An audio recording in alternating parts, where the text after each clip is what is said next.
Hi, everyone. I'm Susan Koshy, Director of the Unit for Criticism and Interpretive Theory, and I'd like to welcome you to the next lecture of the Modern Critical Theory lecture series on deconstruction by Professor Katie Chenoweth.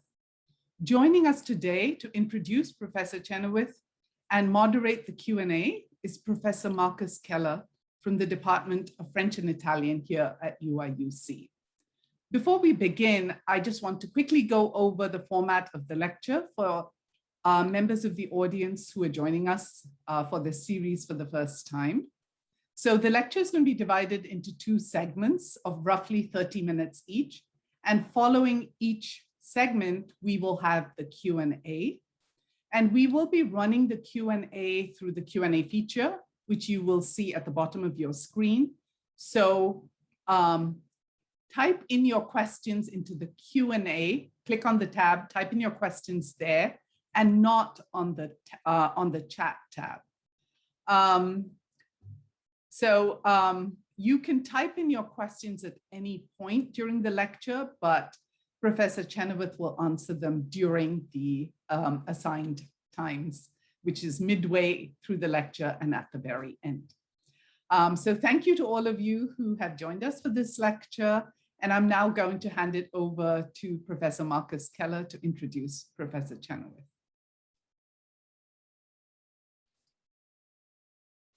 Thank you, Susan. Welcome everyone to this afternoon's lecture on deconstruction.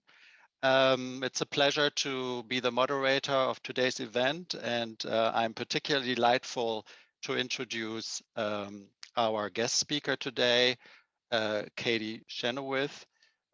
Katie Chenoweth is an associate professor of French at Princeton University, where she specializes in Renaissance studies, media history, and continental thought, with a particular interest in deconstruction. Her work attempts to rethink the place of print and other media technologies in the history of language, literature, and philosophy. Her first book that came out with the University of Pennsylvania Press in 2019 is entitled The Prosthetic Tongue, Printing Technology and the Rise of the French Language, and mobilizes the work of Jacques Derrida to investigate the technological origins of the modern French language in the 16th century print shop. On a personal note, I will add it's a terrific book. I'll recommend to you to check it out from our library. To me, not surprisingly, it was the recipient of the MLA Scaglione Prize for French and Francophone Studies in 2019. Very well deserved. Currently, Katie Chenoweth is completing a second book project, tentatively titled Strange Flowers, Montaigne's Book of Quotations, which situates the machinery of citation and the materiality of the printed book at the heart of Montaigne's philosophical projects in the essay. Even more to the point of tonight's lecture, Katie Chenoweth is involved actively in several projects related to Jacques Derrida, which I want to briefly sketch out here. She is involved with the archives of Jacques Derrida and oversees several projects dedicated to bringing this archival material to the public. With the Éditions du Seuil in Paris, she is the director of the Bibliothèque Derrida, a collection established in 2018 to publish Derrida's seminars and other posthumous texts. She has co-edited two texts published in that collection. The first is called Geschlecht 3, Geschlecht 3, Sex, Race and Language, or Sex, Race et Langue, with Geoffrey Bennington and Rodrigo Tereso in 2018. And the second text is Le Calcul des Langues, also co-edited with Geoffrey Bennington, which some of you might remember as one of our previous speakers who we invited to lecture on deconstruction. Katie Chenoweth is also a member of the Derrida Seminars Translation Project, which oversees the translation of his seminars into English for the University of Chicago Press and is the translator of several Derrida texts. At Princeton, she is closely involved with the Derrida Library, held in Princeton's rare books and special collections since 2015. And she directed the Derrida's Margin project, which provides digital humanities tools for exploring the substantial archive. Currently, she's collaborating with the University of California at Irvine and the IMEC Institute in France to create a comprehensive online archive of Derrida's teaching materials, lecture courses, and seminars from 1959 to 2003. So I think it's fair to say that few scholars are as well situated as Katie Chenoweth to hold tonight's lecture on deconstruction. Again, it's a great delight to welcome Katie to the U of I lecture series, even if it's on Zoom tonight. But it will be great. I'm absolutely confident. And with this, I hand it over to Katie, and we'll be back for the Q&A later. Thank you, Marcus. Thank you really for the introduction and the kind words. I just want to say on a personal note that my work in the 16th century owes a lot to Marcus and to his book, and also to all of our wonderful colleagues in the field of 16th century French studies. And thank you also very much to Susan Koshy for the invitation to be here. I'm really excited. I wish that I could see and hear you as I'm speaking to you, but we'll have to be a company of ghosts tonight and hold a seance. It will also get, I'm an hour ahead of all of you. So it's gonna get increasingly dark here up in the attic of my house. So we'll see what kind of mood strikes. I'm gonna go ahead and share my screen with you.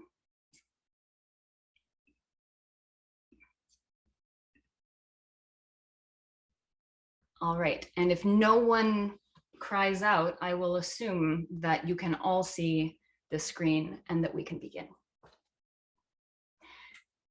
This lecture has been given an impossible title, Deconstruction. It's an impossible title, not just because we only have 90 minutes now less in front of us, or because the work of Jacques Derrida is so notoriously difficult, or because the term deconstruction has itself proved so resistant to definition, or because there is, in fact, more than one deconstruction. Derridian deconstruction, that's the deconstruction I'm going to be talking about today, is not the only one. There are others with other signatures or other names associated with them, other schools. And already what we could call Derridian deconstruction, the deconstruction of Jacques Derrida, the body of texts and thought that are signed Jacques Derrida, that deconstruction is already heterogeneous, which is to say not always able to be translated into itself. Impossible. On top of all that, deconstruction as a title for this talk would have to be impossible because deconstruction, whatever that is perhaps first of all an experience of the impossible. So I'm quoting Derrida when I say that. Deconstruction is an experience of the impossible. And I'll return later to the passage where he says that. But I wanted to say it right away. Excuse me, but I wanted to say right away that this lecture isn't and couldn't just be deconstruction, not if I'm going to remain faithful to whatever goes by that name, which means always being unfaithful, marking it up, cutting it up, transforming, signing over, and countersigning the signature of Derrida and the thinking of deconstruction. So for today, I'm calling it also the task of inheritance, an impossible task, which is also to say that I'm hoping in some modest way, not just to tell you what deconstruction is, and we will call into question all kinds of ways, the ability to say what deconstruction is, but in some way, I'm also hoping in some modest way to perform what deconstruction is, which is to say, to take it up, to assume it, to inherit performatively deconstruction. I take on that task of assuming this inheritance, not because I think it's possible for me to do so, and I don't just say that out of modesty, but because it is the injunction to inherit, the injunction to assume that imposes itself on me on us, and commands us. It commands me not only because I agreed to deliver this lecture, because I accepted Susan's kind invitation, but also because of my historical situation and even my ontological situation, or rather, following Derrida, my hauntological situation, in which to be already means to inherit, before I want to or not, before I know it or not. To be means to be caught in a trace structure that already entails an ethics and a politics, a responsibility, a duty to respond and to transform, even to transform radically, an impossible responsibility. I'm caught in this before I even have a chance to agree or demur, before there's any possibility of saying yes or no. But still, I say yes. Yes, I will. We've already begun, but I hope it's not too late for an epigraph. Mark me. These are the first words spoken by the ghost of Hamlet's father. His first words to Hamlet, but also the first words the ghost speaks on stage. It's the opening of his speaking. Mark me. As attested by the OED, this mark me may mean notice me, take note of me, look at me, pay attention to me, register, record me, as we're being recorded right now. But also annotate me, make marks on me, mark me up, cut into me, tattoo me, brand me, attach a price, mark a value, mark me, and mark me well. I will, replies Hamlet. But this promise or oath of Hamlet's that opens the scene of his inheritance as a scene of reading will be just as quickly troubled by the threat or hope of infidelity. And that will be the whole drama of the play, whether or not Hamlet will mark the ghost of his father. Mark me. From the start, as we saw in that a kind of strange proliferation of definitions, mark me is a double injunction.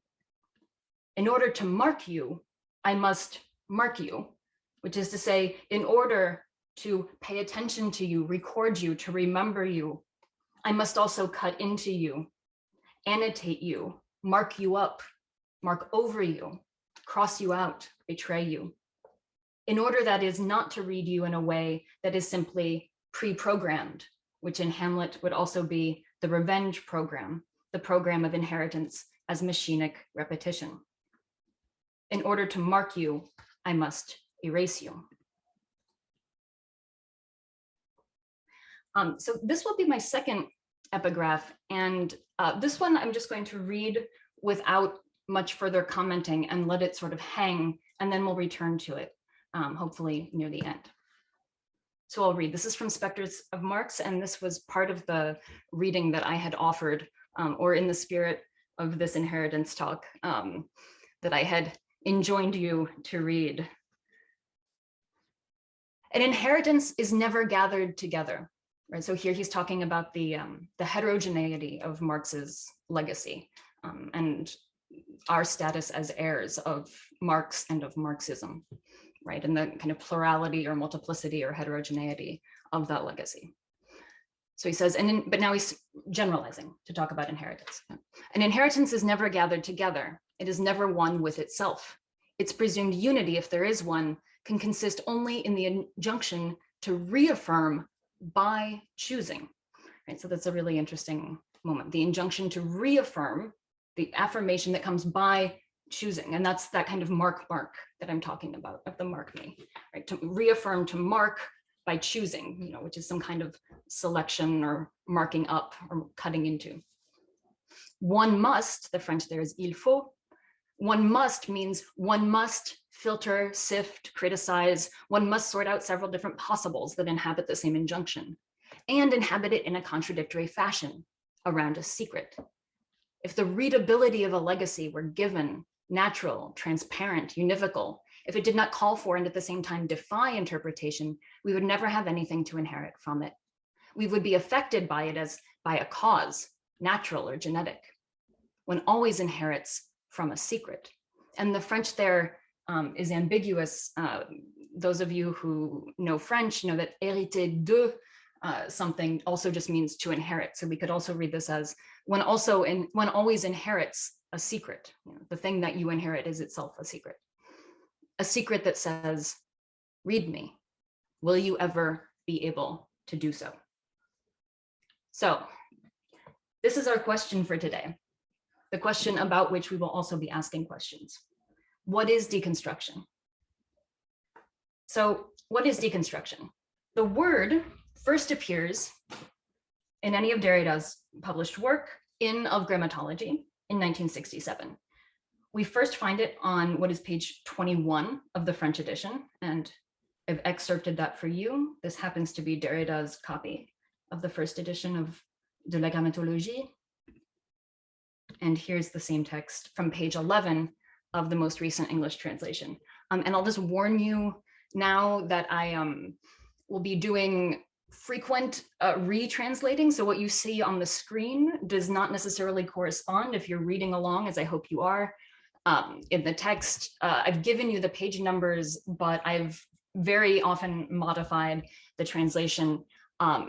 There's a whole backstory, which we could even talk about during the Q&A, to the history of this translation, which is a monument in and of itself and a major contribution, but not without its troubles.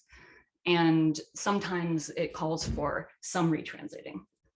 So here is the first passage where we see the word deconstruction.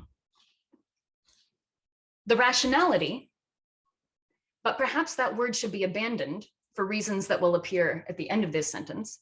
So already the first word of the first sentence where we're going to see the word deconstruction, we have a warning that that word will itself be abandoned, which already starts to tell you something about the movement, the strange kind of writing and erasure double movement of this thing we call deconstruction. Right? Already we're placing Derrida's own writing, Derrida's placing his own writing under a kind of erasure because he's speaking in a language, the only language that's available for him to speak, which is suspect, right? Or which is going to be called into question in that same deconstructive gesture. But it's the only language he has to use, right? And the sort of interesting name for a lot of these words that are old words that nevertheless must be used contingently, knowing that there are better words that are not yet invented or available. The really nice name for those is paleonym, right? Paleonym has an old name. All right, so rationality already in quotes, interesting quotes, and then a kind of paleonym. Hopefully I'll get to the end of the sentence, which governs a writing thus enlarged and radicalized, no longer issues from a logos, and it inaugurates the destruction, not the demolition, but the desedimentation, the deconstruction of all the significations that have their source in that of logos, particularly that of truth. So just to recall, he's just been talking about sort of all of the different ways, all of the signs that something is happening, right? And as of his writing in 1967, something is happening to writing around sort of the word and the concept of writing, the phenomenon of writing that seems to be inflated. There are all of these signs that writing seems to be taking over and positing itself as the thing that comprehends and exceeds the domain of language, as if it were the primary, right? As if writing were the primary term and no longer language, right? Whereas writing has classically been the derived or secondary term with respect to language or speech. So deconstruction, here it is, hyphenated. It's a term borrowed or translated, inherited, to be another word, inherited from Heidegger, right? And it arrives here, interestingly, not as some kind of grand proclamation, here's my new philosophical approach, deconstruction, but it kind of stumbles in at the end of a series of near synonyms, as if the sentence itself were groping and then kind of breaking down at this word deconstruction in order to name something that does not yet have a name, might not ever have a name, namely the process, if we can call it a process, that is inaugurated by what he calls here a radicalized and generalized writing that no longer issues from a logos, that no longer finds its origin or source in a logos, some other writing.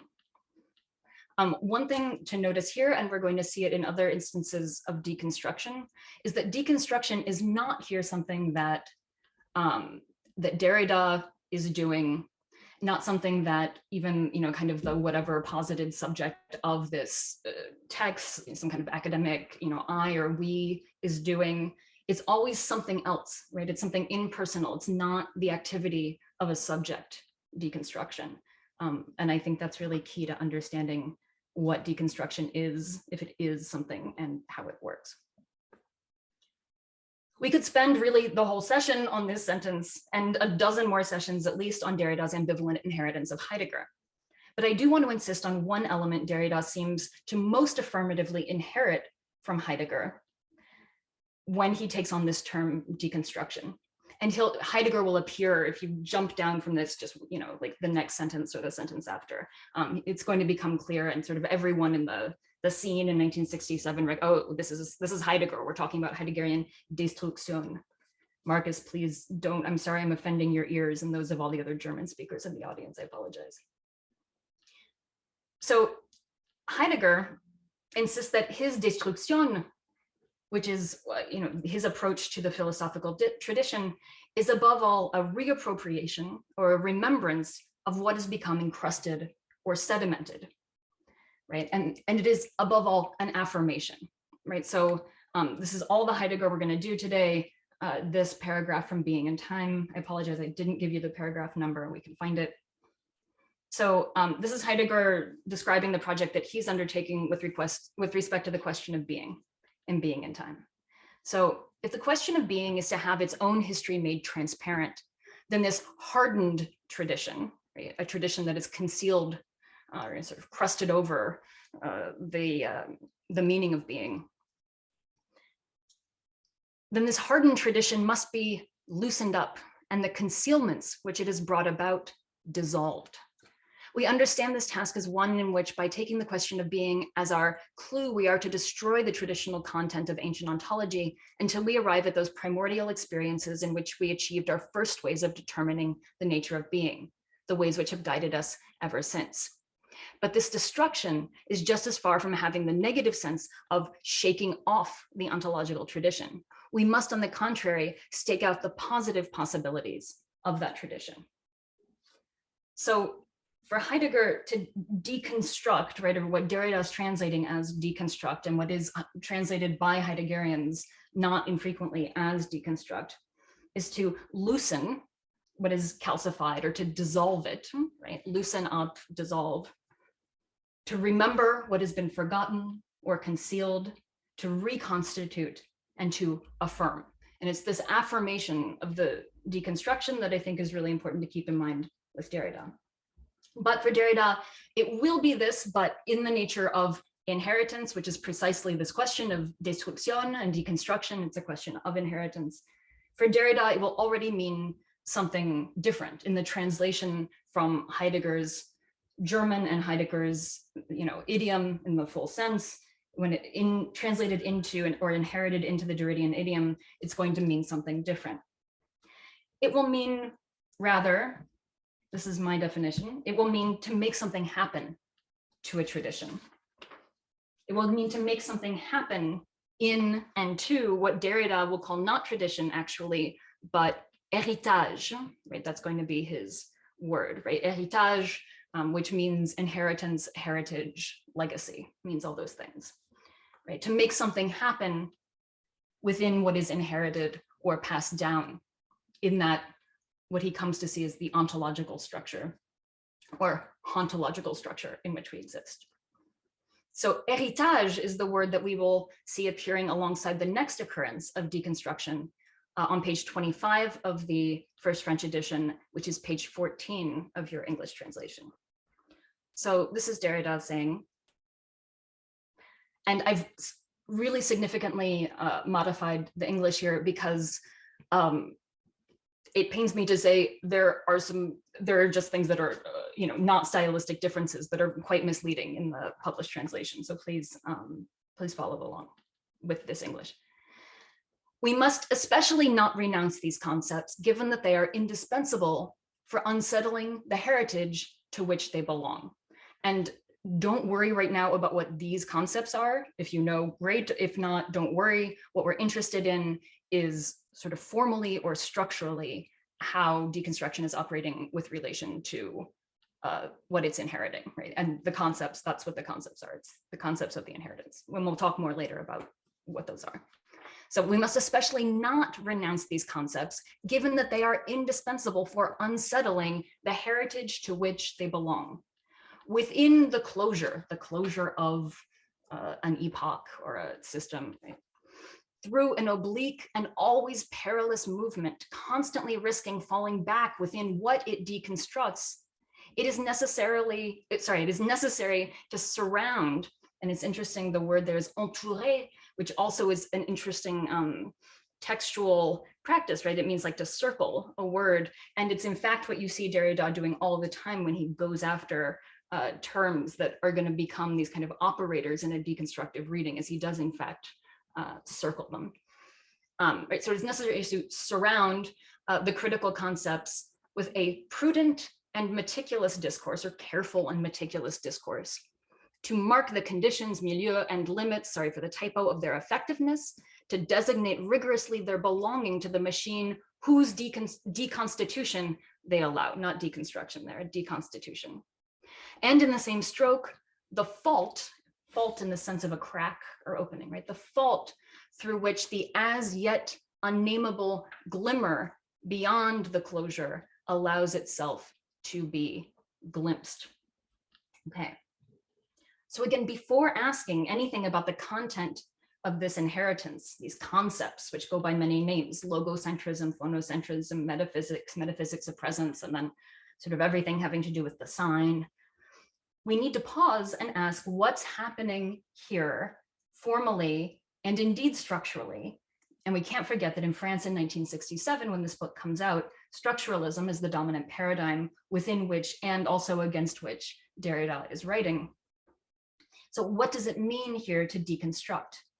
It means, if we just parse here, right, if we just do a kind of explication de texte, right, close reading, it means to unsettle a heritage or an inheritance or a legacy, right?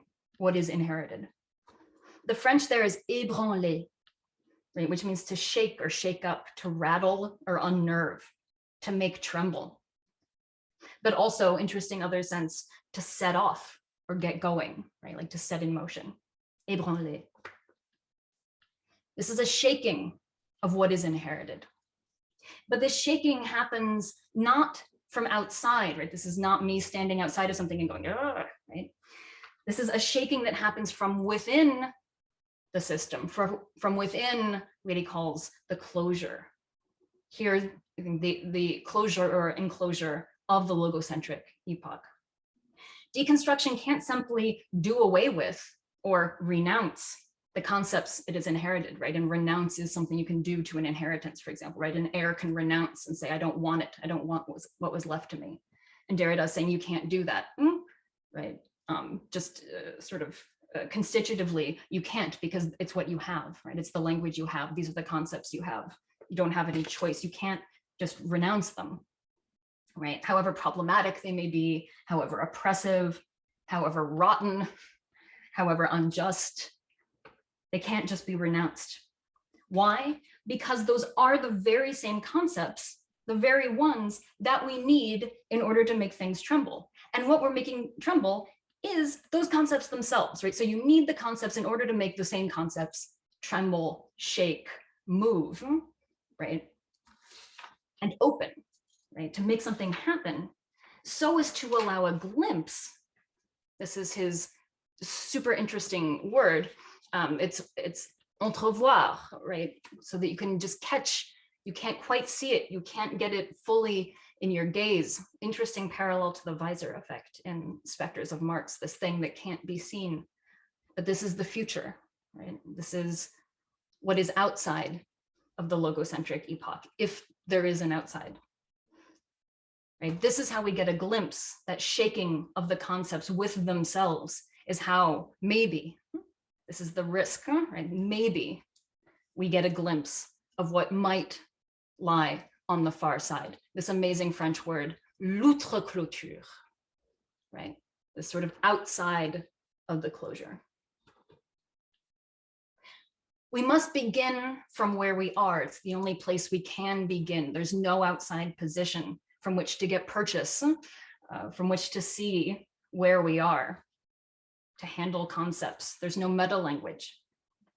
We must begin from where we are in the language we have inherited. But with that language, we may invent. We may invent, say, an idiom. We may invent by reading, citing, repeating, transforming. We may, if, this is what Derrida is telling us, if we are careful in the way that we go about it, if we're careful and meticulous in the way we surround our inheritance, in the way we circle it, in the way we mark it, we may, if our reading and thinking have a certain rigor, let events come or come about. We may let the other come. We may let the future come. And it's risky, this deconstruction business. It risks necessarily, structurally, falling back into the machine because it is an heir of that machine. It's within the machine. It's running on the same program, but it's trying to create some kind of mutation. Deconstruction exposes itself to this danger. It exposes itself to becoming the worst. It risks becoming the worst. In order to make something happen, it takes its chances. It takes the risk of the impossible. That's its responsibility. The time is out of joint. Oh, cursed spite, that ever I was born to set it right. Inheritance, Derrida says in Spectres of Marx, is never a given. It is always a task, right? It's not something that you receive. It's not a package. It's not a pile of money, right? It's not a thing that you receive. Inheritance is a task. It remains before us, just as unquestionably as even before wanting or refusing to be so, we are heirs of Marxism, right? We're in Spectres of Marx here. And like all heirs, we are in mourning. To be means to inherit. All questions on the subject of being or of what is to be or not to be are questions of inheritance. That we are heirs does not mean that we have or that we receive this or that, some inheritance that enriches us one day with this or that, but that the being of what we are is, first of all, inheritance, whether we like it and know it or not. And that, as Hölderlin said so well, we can only bear witness to.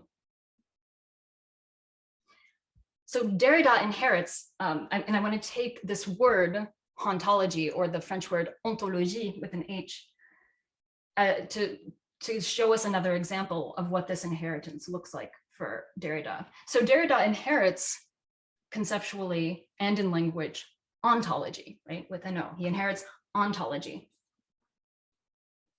the question of being, right, the logos of being. He responds, he inherits, he takes it up by tattooing this inheritance as his inheritance. He tattoos a silent H, a little bit like that silent H in Ghost, which has an interesting history, if you don't know it, having to do with printing, 15th century printing. He tattoos it with a silent H, and then he strikes out an O, and he grafts in his favorite vowel, A, to invent a word. Not entirely invent, he's using the materials, he's using the letters of the Roman alphabet. He's using pieces of words, right? He's using sort of this, what's semantically available to him, but with it, he invents. And he invents in order to let ontology with an O say what being will always already have been: a speaking with ghosts, a trace structure, an inheritance, a survival, hauntology.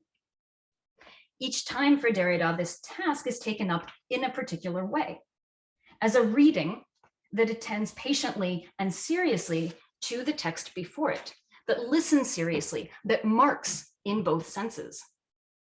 Deconstruction as reading and marking, and I think we could call specters of Marx, but my alternate title would be Marks of Marx, right? Deconstruction as reading and marking learns something from philology, for example, but also much from poetry.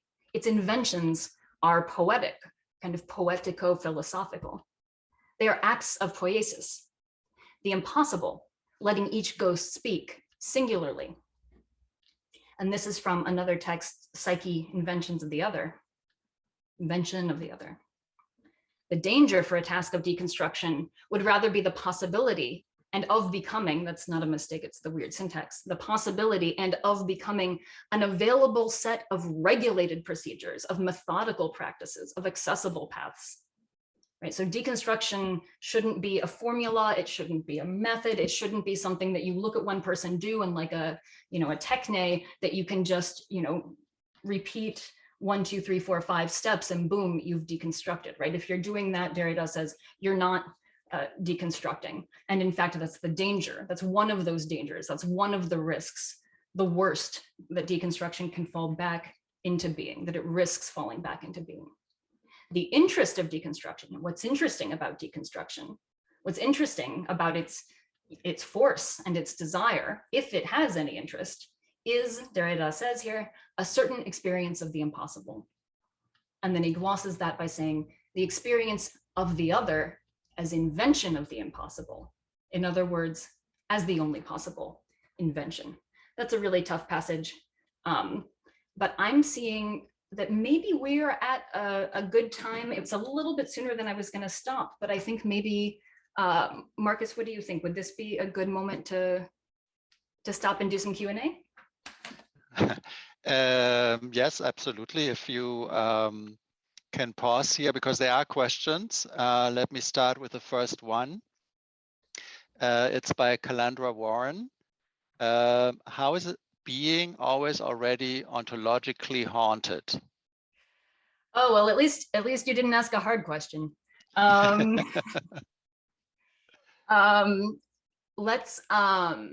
Let's go ahead. I think we'd also said that we'll make your audio available so we can do some back and forth talking about this if you want. And then I'm just seeing your second question is also from you, Calandra. Can you say more about the notion connection between heirs and mourning?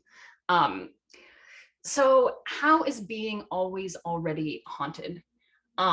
This is a really tough question. So I cut off the first chapter of Spectres of Marx that I gave you just before he starts talking about Heidegger. And it goes deep into Heideggerian temporality and really the answer, or the rigorous good answer to how is being always already ontologically haunted would be there. Like we would have to pass through that reading and spend time with some Heidegger texts, including the Anaximander saying. But I just want to, as the kind of short version, I'm going to grab a quote that's from later in the text, and then we can talk about that just a sec. So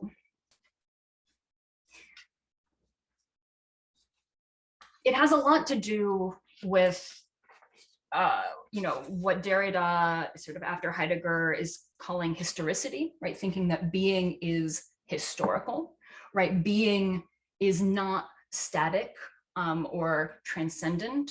It's not something that we can posit outside of time, although I think Derrida, like the later Heidegger, moves away from time and is thinking of being as historical, right? So there is no being that is not in the movement of history, and for Derrida, there is no being that is not caught in the movement of what he calls, and within the force also, not just movement, but force of what he calls in grammatology, the trace, right? And at one point, it's just one of the hardest texts in the world that I've been reading for 20 years. And, it's like every time there are new things, not new things that I understand, but new things that I don't understand, that I didn't even realize I don't understand. But at one point, and this is not part of what I had you read, it's from chapter 3, he's talking about the trace and a certain way that the trace operates as a unity. This is the phrasing, the unity of a double movement of protension and retention, right? And this is stuff that he's pulling out of Husserl. I don't mean to, like, you know, bomb us here with phenomenology, but, you know, there's a double movement of a kind of projecting into the future and a retaining from the past that not only makes consciousness possible, Derrida's going to say it makes life possible, right? And the idea that we are ontologically haunted, right, that our being as such is an inheritance, right? And, you know, famously, you can find these videos on YouTube of this 1983 movie of Derrida saying, I believe in ghosts. You know, Derrida saying, I believe in ghosts because he thinks there is no presence, effectively, right? There's no pure presence. The present is always already constituted by this kind of strange mixture of a projection into the future and a retention from the past. And we can't just, you know, stop and say, okay, well, here we are in time, right? That there's always this kind of forward and backward thing. I'm doing a terrible job explaining that element of it, but, you know, maybe next time I come, we can sit together and do all the reading, right? But so what that means is that, you know, the way that we are, right, our being insofar as it is historical, is always affected and determined both by, right, the past, right, by traces of the past, what Derrida and Spectres of Marx is calling specters, right? What is a specter? A specter is what is neither fully present nor fully absent, right? Writing is spectral. And what Derrida is trying to tell us in grammatology is that everything you thought wasn't spectral, everything you thought was fully present, voice, life, experience, consciousness, all of those things are already affected by that, you know, what he calls the structure of the trace or arche writing, right? Already affected by spectrality. They're already ghostly. I don't know, are you on the line? How does that feel as an answer? No, that's helpful-ish. I'm writing a lot of notes. I guess my only follow-up is, what do you mean, or what is meant by spectrality? But the rest of it makes sense to me. I'm sorry. I didn't realize the question was going to be this complicated. I apologize. No, it's just, I mean, you perfectly asked probably the hardest possible question, which I think is great, because it's the one that needs to be asked, right? Don't just let me say, you know, being is haunted and, you know, to be is to inherit, without asking what we mean by that. You know, what is spectrality? Spectrality is, I mean, sort of the most, you know, I think probably the easiest way to think about it, the kind of entry point, is simply thinking what is neither fully present or fully absent, right? And let me just, I'm just going to get that image there for us, right? So this is, well, I superimposed two images, one of, you know, a page from Grammatology, and the other is a film still from a 1913 silent film adaptation of Hamlet, and this is the ghost of Hamlet's father.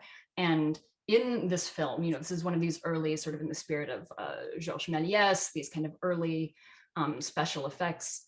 In the silent film era, you get a kind of transparency effect on the screen that you would have never had, right, in staged representations of Hamlet. I mean, there are all kinds of interesting 19th century, you know, magic lantern shows and things before cinema, but, you know, I think cinema is one, and for Derrida as well, one really potent form of spectrality, right? What seems to allow ghosts to speak, right? That has something like presence when you're watching, you know, a film, and yet, right? And yet it is not fully present, right? That ghostliness in a way that is a different kind of spectrality, let's say, than, you know, a costumed person, an actor on a stage playing the ghost of Hamlet's father, right? And Derrida says that we think that we're, getting over our belief in ghosts, but really, technological modernity is just generating more ghosts and multiplying ghosts. Right? We have more and more ghosts all the time, and he's happy about it, right? But so does the ghost thing, but also, and the reason that I overlapped the text with this, or that I overlaid the text onto it, is because this is Derrida's claim about writing, right? When he's talking about writing or trace, he's talking about something that's like a ghost, right? That appears but doesn't fully appear, right? That is not fully present or absent, insofar as those categories kind of classically operate. Mm-hmm. That also leads me into my second question about mourning, because what you're discussing sort of reminds me of the discussions we've been having in another class about how melancholy functions, about bringing something back sort of mourning traces of something and never being certain of what you're mourning, because you can't fully know it. And so it's that kind of tension also between mourning and melancholy. So I guess what you're talking about reminds me of some of the ways in which you could argue melancholy functions. Yeah, absolutely. It's interesting. In order to get into that distinction between mourning and melancholy would be tricky here. But Derrida says, I think in one of those, just going to go back to it because it's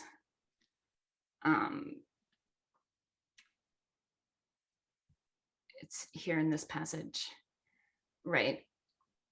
It remains before us, right? Inheritance is before us, right, as a task, right? So this is also that inheritance is the future. It's this way, this this kind of double structure of pretension and retention means that whatever we think sort of linear time or time as a kind of a sequence of moments is not at all the temporality we're operating in here, right? So inherit the ghosts are the future. I think that's a sentence Derrida would sign his name to. Ghosts are the future or to come, right? And yet, right, we are in mourning, right? There's something in that way that being gives itself to us that makes us from the start in mourning. I think it would take a lot of work. It'd be really interesting work then to say, okay, well, what's the place of melancholy? Because when we're in Hamlet and then Derrida, the great melancholic, really, melancholy has a place here, but I'd have to think more about that. Derrida also has done just an enormous amount of writing on Freud. So there are direct approaches between Derrida and Freud on these questions as well. Perfect. Thank you. Katie, yeah. Sorry to interrupt, but Katie, there are a few more questions, and maybe you take one or two more, and the others we can ask later after the second half, if that's okay with you.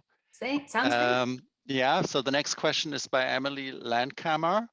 In what ways is the ambitious movement that Derrida motions for radically different from the Hegelian idea of Aufheben?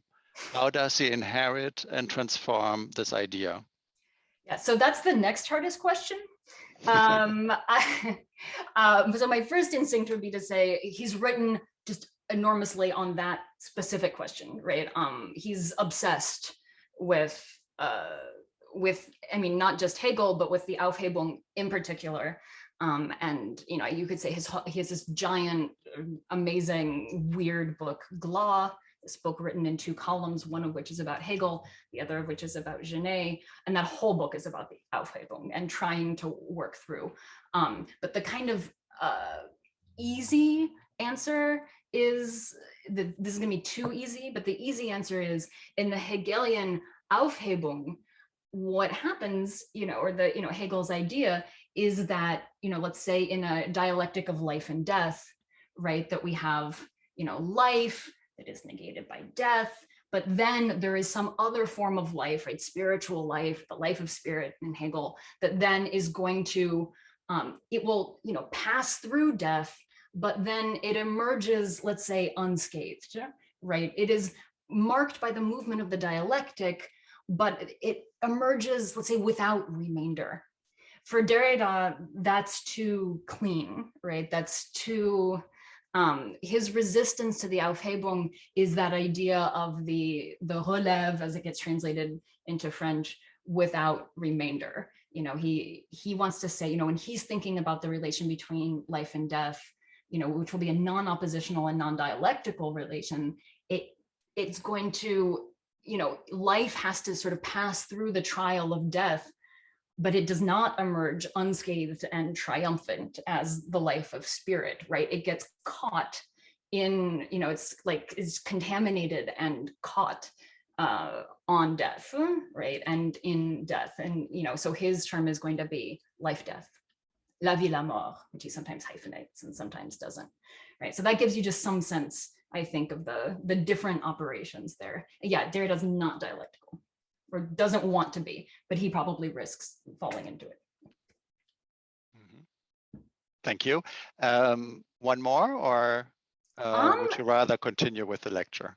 Maybe let's keep going, just because I'm seeing some of these questions, and that maybe some of them might be addressed to some extent by the next portion. Okay, Sure. so we move on to the second part and come back to the questions. Perfect. Yeah, very good. So to all of those whose questions haven't been read out and answered yet, we will do so after the second part of the lecture. And I handed it back to Katie with this. Okay, thank you. Okay, so I'm going to skip a little bit just because I think I gave us too much to do. But I just want to quickly say that what I would have done in the next bit would have been to talk about this question, what is? The what is question, which Derrida says is, kind of the foundational or instituting question of philosophy. And there's something about writing and the trace that really disturbs that question to the point of it no longer being possible to ask.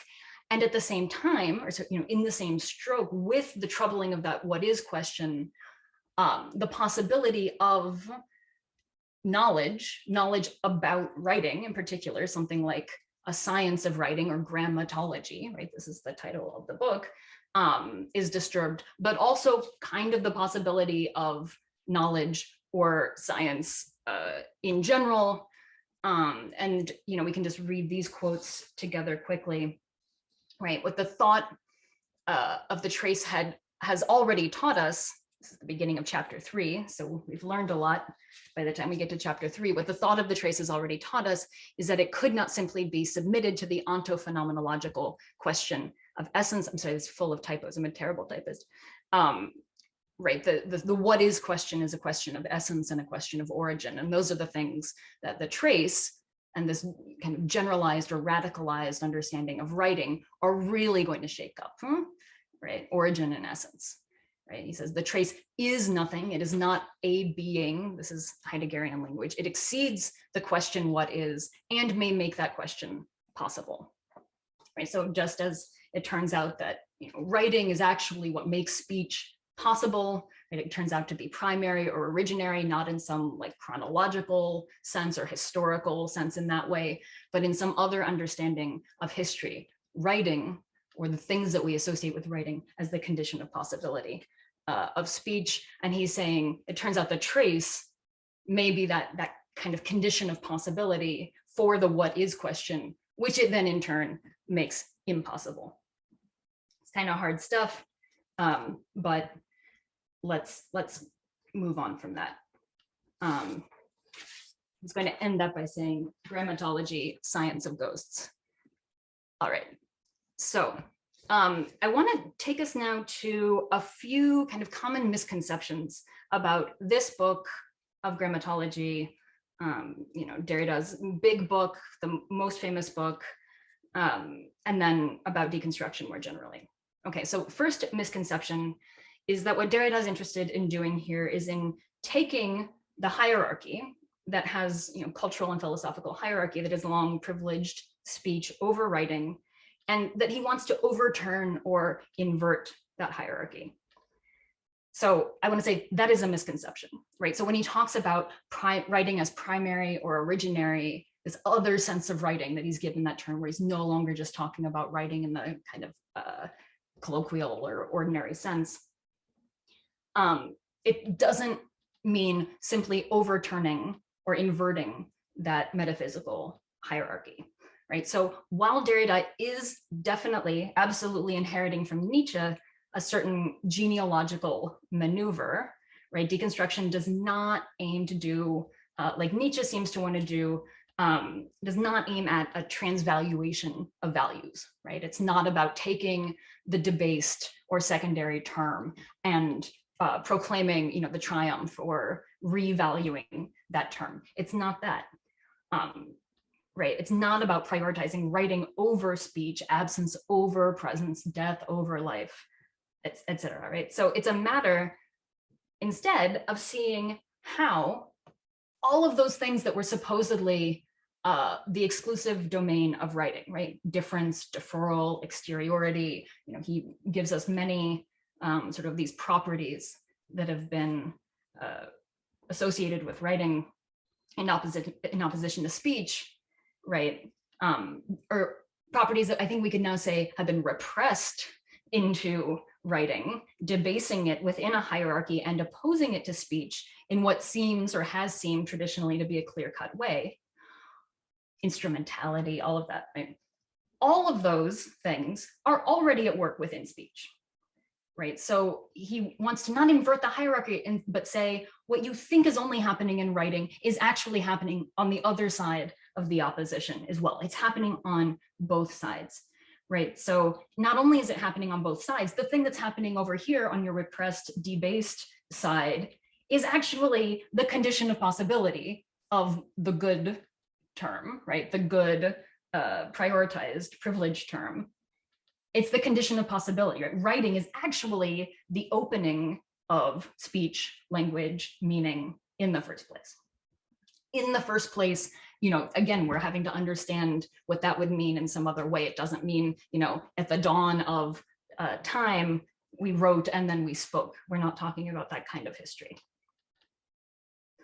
This does not mean, second common misconception, that speech and writing are simply the same, right? Or that speech just is writing, that there's no difference between them, or that deconstruction would amount to collapsing the differences between them, right? Instead, the move is to massively, and in a way that cannot be explained away, a way that is irreducible, complicate the difference that was formerly a binary opposition, right? So complicate difference, multiply differences as opposed to one hard line, right?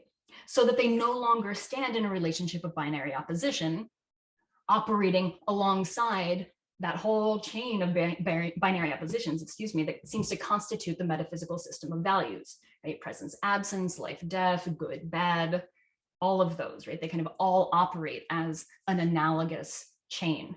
And Derrida seems to sense that if you poke your finger in one, writing, the rest of them are going to go, right? Or that suddenly that hard line that seemed to separate all of those is going to equally be troubled. So what is unsettled by deconstruction is the structure, right? Unsettled not from without, this is what we've seen, but from within, in a space that no longer really recognizes inside and outside, right? Because inside and outside are another one of those pairs of these metaphysical binary oppositions, and that go along with sort of internal, external, right? Inside is valued over outside, all of that, right? So it's no longer about inside and outside. It's about recognizing that what was supposed to be outside has always already been in. It's already been, the call is coming from inside the house. There's an originary contamination by the bad term, the parasite. And so to give just one example of this that we see in the final interview, that Learning to Live Finally text, when Derrida thinks life and death, okay, so this is the example I just gave in the Q&A, but I'll go through it quickly again. what interests Derrida is not to say, as Nietzsche does, value life over death in the sort of Christian moral values that Nietzsche wants to upend. Derrida's move is going to be to think what he again calls life, death, la vie, la mort, a non-oppositional thinking that understands life as affected, marked, contaminated, and conditioned by death in some kind of originary way. So as Derrida shows at the end of chapter 1 of the Grammatology, when he's reading Hegel, justement, what writing threatens, what writing is a threat to above all, writing here not in the sense of the debased, etc., sort of in its proper metaphysical place writing, but writing in this non-phonetic moment, writing that seems to do something to this system. The threat in this reading of Hegel is to life itself, right? And this is just a quick quote from him. Writing threatens at once breath, spirit, and history as spirit self-relation. It is their end, their finitude, their paralysis. Right? So writing is death. That's the threat. Writing threatens whatever the philosophical conception of life has been, as epitomized in Hegel. And so I want to just recall, hopefully briefly here, that the first part of Grammatology, so the part you read in several more chapters, was actually published as a kind of long book review in the journal Critique. It's a super weird book review. It really took almost exactly the form that you read here. And it was so long that it had to be split up between two separate issues of the journal in December 1965 and January 1966. The books being reviewed after a fashion included on this text on the left here, which is a collected volume of proceedings on the invention and social conditions of writing by linguists and so-called grammatologists. And then the other book was André Leroi-Gourhan's Le Geste et la Parole, that's gesture and speech, a book that has had a sort of interesting legacy of its own, the first volume of which was published in 1964. And so we have Derrida's copy of the book on the left. His library does not contain the book on the right, much to my chagrin. I have a theory about what happened to it, which I'm happy to talk about later. So it's in these very books that Derrida locates the problematic of grammatology, the phonocentric repression of writing, for instance, writing as instrumental. He sees all of these linguists kind of facilely deploying blithely, talking about writing as instrumental, all of those classical understandings of writing. But he also finds in the same books the signs or symptoms of a trembling, right? Something that seems to him to be happening today, right? And Of Grammatology is a book that really remarkably situates itself in its today, right? Something is happening now.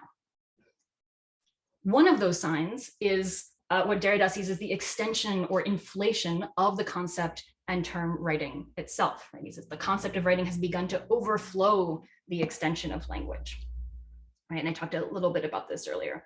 And then some of those other signs, and I'll just move quickly through them. He talks a lot about cybernetics, right? He's effectively talking about early computer science and a certain rise of the machine. He doesn't say informatique here, which is the French word for computer science, but he does in a 1968 text where he's talking about the same questions. He's clearly thinking about, interestingly, binary, right, as in code, right? He's thinking about computer language, which is in fact writing, and sort of a writing with no logos, right? A writing that does not originate in speech, that does not originate in some kind of human, consciousness or some kind of theology, right? It's some totally other kind of writing. And he sees this as being the writing that is taking over, right? It's the writing that is on the rise, is this kind of writing and kind of theoretical mathematics and scientific writing more generally. And this is one of these signs that like something is happening, like the ground is shaking beneath our feet, right? And then he also starts to talk about technologies like, radio, telephone, sort of everything that, as he says, conserves spoken language or makes it function without the presence of a speaking subject, right? So once you can separate spatially or temporally the voice from a speaking subject, all of a sudden what seemed to be immediate, natural, self-present, self-evident, that the voice is just, it's there, right? I hear myself speak, which seems to be necessary. Suddenly these technologies are introducing this gap, this difference, this deferral between them. And it's showing the way in which those things have always already been part of what it means to speak, have always already been part of language and the production of meaning. And the technologies allow us to see that. And he says that's what's announcing itself today.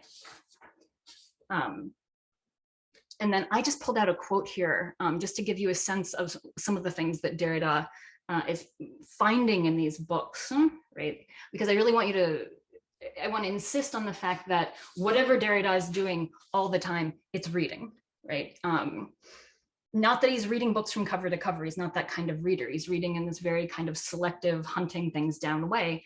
But thought, right? What we call the production of thought or philosophy, although it's a term that is, you know, kind of weird and ambivalent with respect to Derrida, it's happening in books. It's happening as reading, and it's happening very often, most often, with a pen or pencil in hand, with marks. And the thing that's being marked here is a little sentence one of these linguists is saying, sorry, I dropped my second piece. And at that moment, writing, which had been so badly misrecognized or misunderstood, takes the place of language after having been its servant, right? And this is a discussion of theoretical mathematics and these linguists sensing that the servitude in which writing has been held in relation to language is that something is shifting there. And they refer to this, very interesting with respect to Hamlet, as the revenge of writing. There's this whole discussion of the revenge of writing. I was going to take us into Le Roi-Gourand, but just in the interest of time, just so that we make sure we talk about Derrida, you know, I won't, but if you're interested in the question of life or things that are today going by the name of bio-deconstruction, or the way in which writing, in which life is being thought as trace or writing, or having a trace structure, sort of everything from, you know, genetics and single cell organisms to you know, sort of computers and modern technologies as being on some kind of continuum of the trace. I highly recommend this this page. It's in chapter 3, page 81, but I'll leave you to that. And this is just to give you a sense of the radical extension today of the term deconstruction itself, right? So Derrida saying in 1967, you see that this word writing is gaining currency. Everything's being called writing.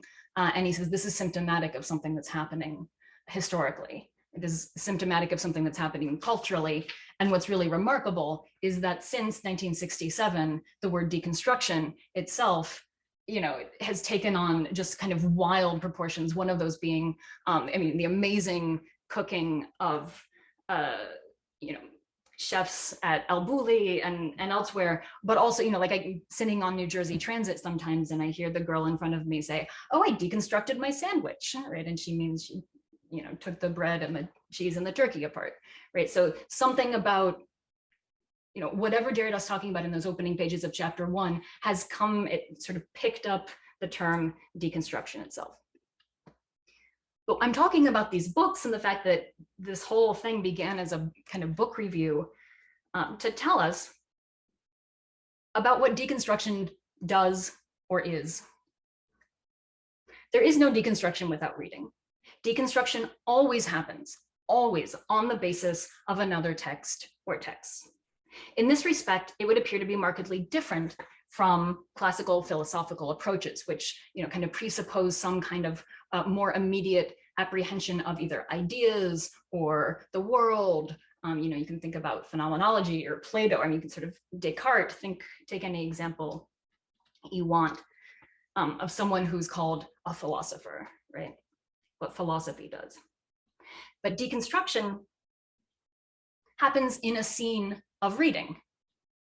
The book is the scene of deconstruction. The book is where deconstruction takes place. And this seems counterintuitive given that the chapter from grammatology that we read was the end of the book in the beginning of writing, but we'll talk more about that. Right? The book is the scene of the task of inheritance and of inheritance as task. And it's within the book within books, within his massive, eventually personal library, that Derrida finds the resources precisely for what might lie beyond the book, what he calls in another text from this same year, remarkable term, l'outre-livre, right? What is beyond the book, the same way we saw that sort of what is beyond the closure that can be glimpsed. Whatever it is that's beyond the book, and we'll talk more about the book, has to be found from within the book, right? That's where the resources are going to come from for the beyond the book, l'outre-livre. And deconstruction is inherently citational. In a sense, it can only cite because it inherits. But it cites in a way that is at once faithful and unfaithful to the source text, or rather radically faithful to the text, even where the text betrays itself, right? Which is to say, even where the text does or says something other than what it means to say or wants to say, where the text is at once at home and not at home with itself, where it can't quite be translated into itself, kind of uncanny effect of the text in relation to itself. That's what Derrida seizes on. That's often where he's going to cite, because that's a kind of place that's ripe for the shaking up, reappropriating, affirming, or affirmative gesture of deconstructive inheritance. So just a couple quick examples of that. We saw the hauntology already, that happening on the level of a word, but even kind of simpler examples would be the way that Derrida takes up Rousseau's term. If you look at the second half of grammatology, long famous reading of Rousseau that all revolves around the term supplement, right? And that's Rousseau's term. And what Derrida is doing is he's tracking how that term works in Rousseau in these different ways that turns out to be totally ambivalent and unstable and undecidable. And that word, of course, is going to be applied to writing itself, as well as to a lot of other things. A dangerous supplement.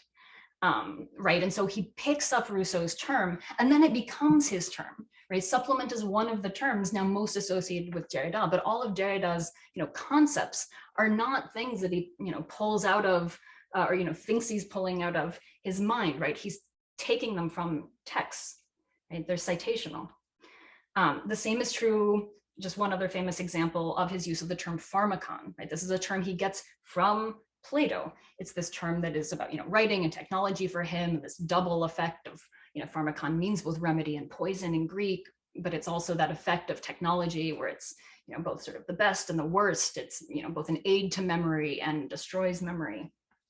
Right. So Derrida, by taking these terms and then doing the readings that he does with them, he lets these texts speak with and against themselves, right? Undecidedly. He goes after what is most idiomatic, untranslatable, already unsettled, right? And this is his whole point, right? He's not bringing it from the outside. He's trying to find or let speak what is already unsettled in the text, in spite of whatever controls the author or the interpretive tradition have tried to put in place.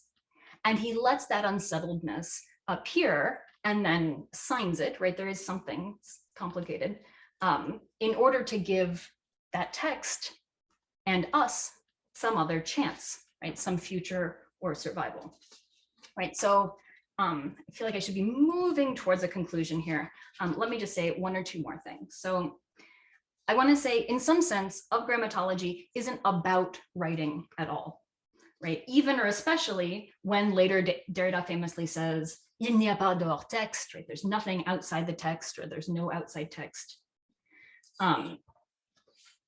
So, this book is not about writing insofar as something about writing, right? Something about that debased place that writing has held within the metaphysics of presence, something about the uncanny and ambivalent way it tends to operate in texts like Rousseau's, something about the transformation or mutation in the scene of writing that he feels is underway in the 1960s. This allows us at once to perceive what violence, what forms of repression have sustained the logocentric epoch, right? So Derrida is going to provisionally privilege and use the term writing as a maneuver, right? A kind of strategic maneuver or counterforce. We could see deconstruction as a kind of insurgency from within of the Western philosophical tradition to shake up what has long dominated and seems to him to maybe be coming to a close. But this maneuver, this counter force, is already kind of too active a way to describe what Derrida is up to, his style of reading or his mode of inheritance. Deconstruction announces itself in Of Grammatology as, I mean, he doesn't say this explicitly, this is my interpretation, but this is what we see announcing itself as a bearing witness to what is to come, the avenir, the to come, right? It's a kind of performative letting come of some future. If writing is the subject of grammatology, it's because under the guise of writing, we may glimpse the world to come that announces itself beyond the end of the book. And I'll just go kind of too quickly here over what he says about the book. It's, essentially the book is, this signifier that always gives way to some kind of transcendent signified, right? It's sort of the container of truth, and he's saying this is the conception of the book that he says is coming to an end, and he's whose end he's maybe also hastening. So,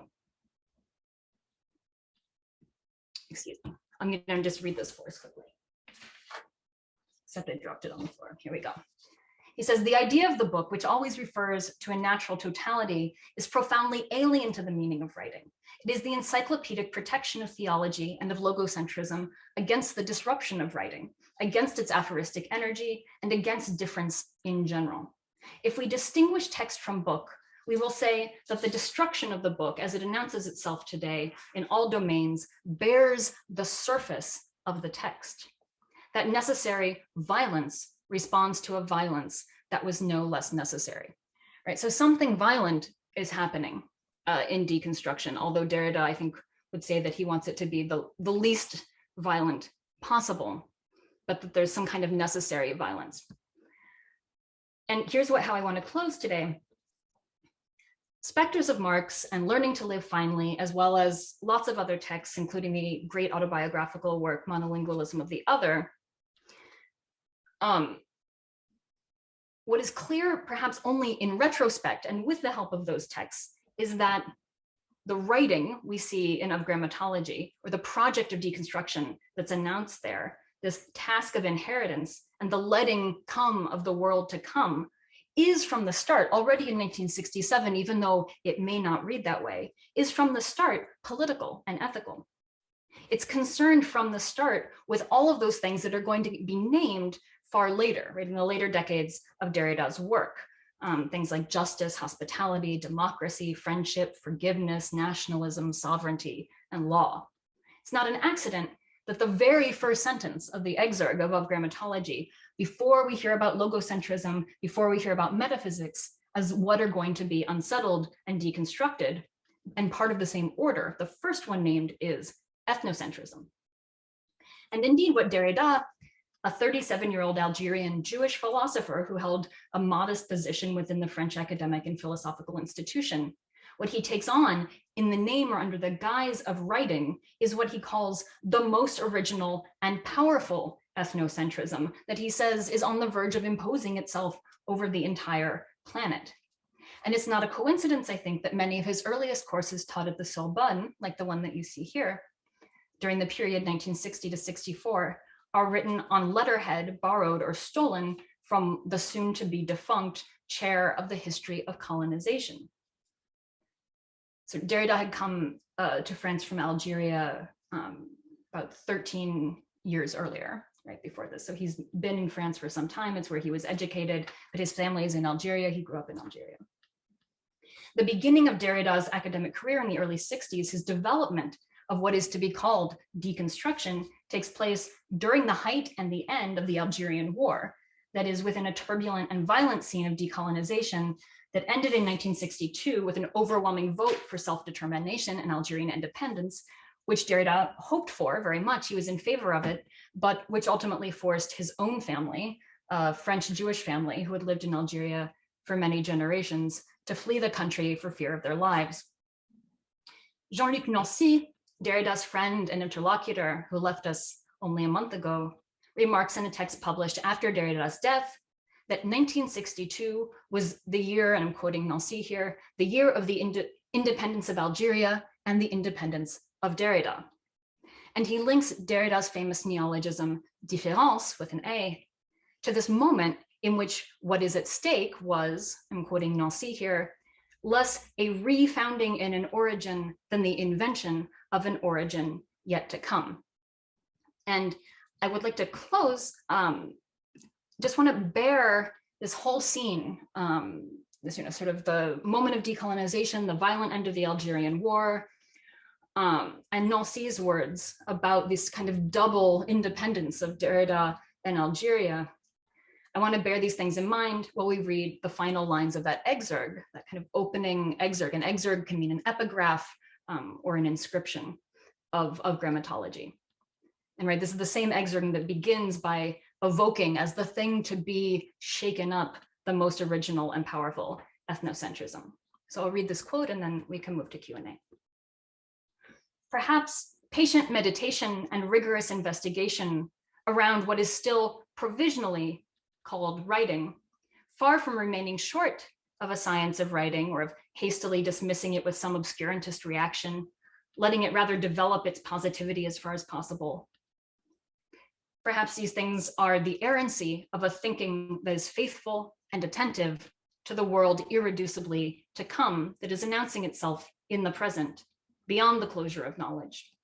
The future can be anticipated only in the form of absolute danger. It is what breaks absolutely with constituted normality and can therefore announce itself, present itself only in the guise of monstrosity. For this world to come and for that which within it will have made the values of sign, speech, and writing tremble, for what drives here our future anterior, that's the will have been, there is as yet no exurg. So I'll end on that slightly mysterious note, and we can take our little time left for Q&A. Does that sound good, Marcus? That sounds very good. Thank you so much for trying to do the impossible and doing it so well for us. But let's pass on to some very interesting questions that came in. We are picking up where we left off earlier. The next question then is by Jackie Krogmeyer. Derrida talks about how, quote, learning to live should mean learning to die, end of quote. If, as you say, he believes in no real presence, that we are always impacted by the past moving into the future, ghostliness you are talking maybe about, can death really exist as the permanent condition we view it as? I can't be at once dead or alive. Can I? Or can I? I really struggled with Derrida, so I may be way off in this line of thinking. I don't think you're off base. No, I mean, it's interesting because there's this big philosophical tradition that includes, the Greeks and Montaigne and others that, say that philosophy is effectively a preparation for death, right? There's this famous essay by Montaigne, to philosophize is to learn how to die. So Derrida, in that kind of citational, slightly perverse thing that he does, is taking that up and turning it into a learning how to live. But his way of thinking life is that death, and although this is true for Montaigne as well, different question, death is, sort of happening all the time, right? There's a great moment in that interview, which if we had had time, these are some of his books. Yeah, terrific stuff. But in case we had time, I would do that. So, in this passage here, I'll just leave it up. He says, every time I write something down, I die, right? Or that I live my mortality, because this is the very structure of the trace, what he calls the structure of the trace, right? I leave this piece of paper behind, I go away, I die. He says, and this is this incredible moment that I think speaks directly to your question. It is impossible to escape this structure. It is the unchanging form of my life, right? So, you say, you can't be dead and alive at the same time, can you? I think Derrida would say, yes, and most of us are, maybe all of us are, dead and alive all the time. And that's what this hauntology, right, this being as inheritance would entail. And then there are ways to intensify that, right? It's not going to play out the same way for everyone. The way that we engage in this inheritance and writing and technology, all kinds of things could affect the different forms that would take. But but then the death of one's body would still seem to have be something of a different order, but not a radically different order, right? This would be what Derrida would want to say. It's not a hard line that is completely and radically in a way that we could just neatly oppose to whatever we're experiencing while we're alive. Whatever that thing that we call death is, something of it, and this is, Montaigne has a great essay on this too, but this is Yemist talking, 16th century scholar. We actually approach it all the time, right? And that's also, that's Derrida inheriting a certain philosophical tradition, but also psychoanalysis, right? Freud is also really intensely in there, and a thinking of the death drive, which we can't escape either. I would have talked more about the death drive if we had more time, but finitude. Okay, let's move on to some other questions. The next one is by Aidan Watson-Morris. Thank you for this excellent lecture. Could you say more about the notion of inheritance as a responsibility to both respond and transform, particularly in the light of the political differences between Heidegger and Derrida? Yeah, so you can imagine. So the political differences between Heidegger and Derrida. I don't know if everyone's sort of on the same page. Famously, Heidegger has an affiliation with the Nazi Party during the Second World War, and also certain elements of his thinking, and then the material that was found posthumously. These texts that have recently been published as the Black Notebooks reveal that there's anti-Semitism, and there are ways in which Heidegger's thinking aligns itself or gives itself to being aligned with National Socialism, right? That's pretty problematic. And it's really problematic if you're Derrida, a Jewish philosopher, and someone who, is opposed to every form of, ethnocentrism, essentialism, nationalism, thinking of purity or authenticity of any kind, right? And yet, everything that he's doing, and he says it, would not have been possible without Heidegger. Heidegger is really the opening for him, and he's constantly going back to Heidegger. And if you're really interested in this Derrida-Heidegger question, it's the text from the 1980s, the text from the Geschlecht series, which are part of the 1984-85 seminar, and then all through the 1980s. It's a big moment because there's a big kind of revelation about the extent to which Heidegger might have been involved with, or his thinking might have been aligned with National Socialism around that moment. So those political differences, Derrida has an unequivocal political condemnation of Heidegger, but it's still a very fraught relationship for him because there's something in Heidegger that he can't do without, right? And it's very, very complicated and very interesting.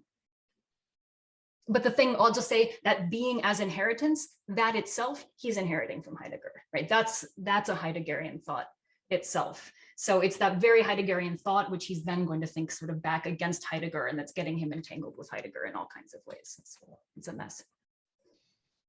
Great, thank you. Next question, also great. Can you talk about how translation more generally fits into deconstruction? That is, does someone who speaks, writes multiple languages have an advantage in this creation of the impossible, or does it complicate things even further? I'd also be interested how this connects with issues of translation you mentioned earlier in the talk. And the question I didn't mention is by Dana Smith. Yeah, so, this is another great question. Derrida is extremely interested in translation, and another one of these, sort of like such and such is another name for deconstruction. Like deconstruction, it's, the impossible, an experience of the impossible. Deconstruction, it's inheritance. He'll also say deconstruction, translation, right? And there's a really excellent little text in that same Psyche Inventions of the Other volume called Letter to a Japanese Friend. And it's really the best text if you want to know sort of like, so this deconstruction word, what is that? Much better than my talk is just this little text by Derrida that I probably should have had you read in retrospect. But there, the whole question, so what the impetus for the letter is, how is his Japanese friend going to translate the word deconstruction into Japanese? And what's at stake in that? And what he ends on is that, you know, what has to be done is precisely a translation that would invent a new term, right? That would invent a term that operates and draws on operates within and draws on the resources of Japanese, but then is also negotiating with whatever deconstruction means, sort of in French and for Derrida, right? So, I mean, translation and deconstruction are being thought together. This question of the multiple languages is very interesting. And there I would say go read Monolingualism of the Other, because there he's going to say, even when we speak multiple languages, we're all ultimately monolingual. And he means something kind of specific by that, but it's, and that's maybe all I'll say about that. I don't know. I don't know about the multiple languages thing, because whatever resources Derrida wants to find, he wants to say that there are already multiple languages within a given language. So you don't even need, in a sense, to go outside, right? It's that same effect of you find the stuff you need most often within. That's the most powerful thing you can deploy, is the stuff on the inside. Okay, I have an eye on the clock here, and there's one more practical question which maybe we can finish with by Mitchell Chivello. Could you recommend 1 to 3 books written in the last decade that you would say continue the tradition of deconstruction? The only living deconstructionist critic I know is Avital Ronell, which is perhaps problematic. Yeah, well, this is the, you know, the risk of the worst always. And I say that not from not wanting to be kind, but just it's very difficult, some of these political legacies of deconstruction. But what I will say, 1 to 3 books, I would be tempted to recommend Francesco Vitale's Biodeconstruction, which is going in the direction that I was talking about with Leroy-Gourand and A Thinking of Life in relation to deconstruction, or sort of rethinking of life on the basis of life, death, and deconstruction in relation to, you know, the sciences too. I would say Jeff Bennington's Scatter series would be excellent. And then one of my absolute favorites, and that's been indispensable for me, and it's sort of in a similar vein to Avital Ronell, but different and very much her own thing, is Alyssa Marder. And her most recent book is The Mother in the Age of Mechanical Reproduction, which is a really fantastic read. I'll give just one more.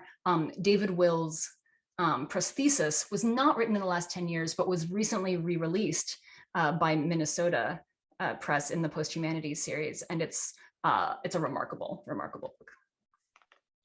Okay, thank you so much, Katie. We'll close here, but not without thanking Katie for this wonderful introduction to deconstruction and the encircling and the glimpsing into the project that is ongoing, that is deconstruction.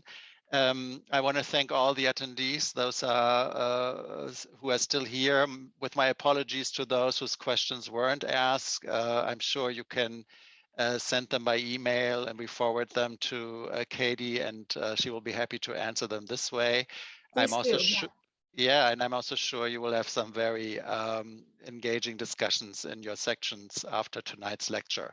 So once more, a big thank you to Katie. One of the features of Zoom, it has many advantages, but one disadvantage is that you cannot hear the applause that I herewith express with words collectively for the audience. And we hope to welcome you soon in person on campus. That would be fantastic. Thank you. I can't wait to come, and I'm enjoying the ghost applause, which might just be in my mind, but there it is. No, it's real. It's real. Thank you all, and see you next week. Thank you so much.